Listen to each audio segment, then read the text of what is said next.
एक spy anime को देखकर मैं भी स्पाई बन गया और स्पाई बनने के बाद मैंने कुछ छोटी छोटी डिटेल्स देखी जो मैं आप सभी के साथ बांटना चाहता हूँ, क्योंकि हो सकता है वो आपसे मिस हो गई हो। तो स्वागत है आपका शॉर्ट हिट्स में और आप देख रहे हैं spy x family facts. Spy x family का मेन कैरेक्टर यानी कि लॉयड फॉजर, आपने उसके कपड़े तो देखे होंगे, बहुत स्मार्ट है। लेकिन क्या आपने कभी नोटिस किया कि उसके कपड़ों पर हमेशा एक पेन लगी रहती है? एक्चुअली वो पेन कोई आम पेन नहीं है, असल में वो उसके ऑर्गेनाइजेशन का सिंबल है, जो कि देखा जाए तो बहुत अजीब है, क्योंकि एक स्पाई होने का मतलब यही होता है कि किसी को तुम्हारे बारे में कुछ पता ही ना चल पाए। खैर ये तो कुछ भी नहीं, इससे भी अजीब चीज पता चली मुझे आन्या के बारे में। जब साइंटिस्ट आन्या पर टेस्ट कर रहे थे तब उन्होंने उसे एक कोड नेम दिया था 007, जो कि सीधा सीधा रेफरेंस था जेम्स बॉन्ड का। और जैसा कि हमने उसकी मूवीज में देखा ही है, जेम्स बॉन्ड का कोड नेम हमेशा यही रहता था और इसे डालने का मकसद भी था। पहला तो ये कि जेम्स बॉन्ड भी एक स्पाई है, और दूसरा कि जो स्पाई एक्स फैमिली के राइटर थे एंडो, उसने इसे बनाने के लिए इंस्पिरेशन ली थी जेम्स बॉन्ड से। लेकिन जब साइंटिस्ट आन्या पर टेस्ट कर रहे थे तो उन्हें आन्या की सबसे बड़ी कमजोरी का पता चला, और ये कमजोरी इतनी बड़ी थी कि उन्होंने इसे नाम भी दे दिया, एक्लिप्सिंग।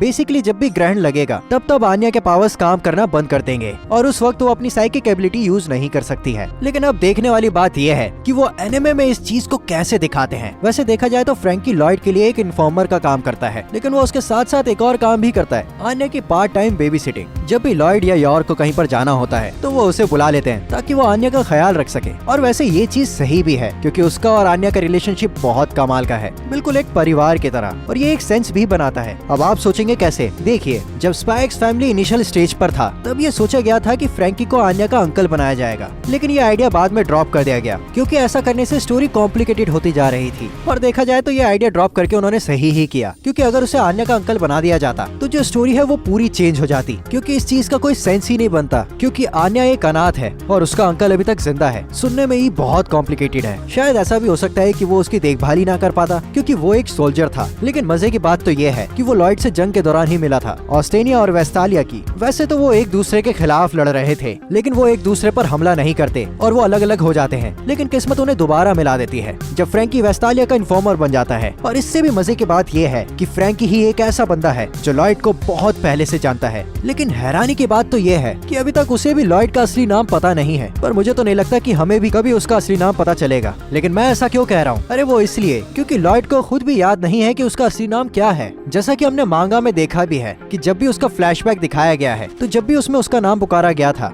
तब वो हमसे छुपाया गया, और सिर्फ एक ही नाम था जो हमसे नहीं छुपाया गया, और वो उसका निकनेम था एडवाइजर। अब जैसा कि हमें पता ही है कि हमारा एडवाइजर एडवाइस देने में कमाल है, तो एक एडवाइस देना तो बनता ही है, क्योंकि उसकी बेटी बाल बाल बची थी स्कूल से निकाले जाने के लिए। और देखा जाए तो सोचने वाली बात तो ये भी है कि वो अभी तक निकाली क्यों नहीं गई, क्योंकि उसके ग्रेड्स भी कुछ अच्छे नहीं है। और मेरी एडवाइस तो लॉयड को सिर्फ इतनी सी है, उसे रुलाने के बजाय पढ़ाने पर ध्यान देना चाहिए। लेकिन कमाल की बात तो ये है कि आन्या एक्चुअली में स्मार्ट है, जैसा कि हमें बताया भी गया है कि वो लैंग्वेज बेस्ड क्लासेस में बहुत कमाल की है। लेकिन उसके ग्रेड्स कम आने का रीजन सिर्फ यही है कि उसे स्पेलिंग लिखनी नहीं आती, और ये सेंस भी बनाता है, क्योंकि वो सिर्फ 4 साल की है यार, और 4 की उम्र में हमने क्या उखाड़ लिया था। और 4 साल की उम्र में अगर सुपर पावर्स हो तो उसका इस्तेमाल भी तो उसी उम्र के हिसाब से होगा। तो आन्या भी अपनी पावर्स बच्चों की चीजों में यूज करती है। जैसे कि ये एग्जांपल लेते हैं, आपने बचपन में क्रैक्स तो खाया ही होगा, और क्रैक्स में से खिलौने निकलते थे, और कई बार ऐसा होता था कि वो खिलौने बिल्कुल बेकार निकलते थे और आपका मन करता था कि उसे फेंक दे। तो यहीं पर आन्या अपना मन चाहा खिलौना पाने के लिए अपनी पावर यूज करती है। और जैसा कि हर बच्चा होता है, उनकी कोई ना कोई चीज तो फेवरेट होती ही है, ऐसे ही आन्या की भी बहुत सारी चीजें फेवरेट हैं। जैसा कि हम सभी को पता ही है उसका फेवरेट फूड क्या है। अगर आपको पता है तो अभी जाके कमेंट्स में लिखिए। लेकिन आपको शायद ये नहीं मालूम होगा कि उसका फेवरेट टॉय कौन सा है। वो है उसकी डॉल, और उसका फेवरेट शो है स्पाई वॉर्स। लेकिन एक छोटी सी डिटेल शायद आपने मिस कर दी होगी, जो मेन कैरेक्टर है स्पाई वॉर्स का, वो बिल्कुल लॉयड की तरह दिखता है। और आन्या को ये शो इतना ज्यादा पसंद है कि वो जब एक डॉग को अडॉप्ट करती है तो वो उसका नाम रखती है बॉन्ड, जो कि उस शो के मेन कैरेक्टर के नाम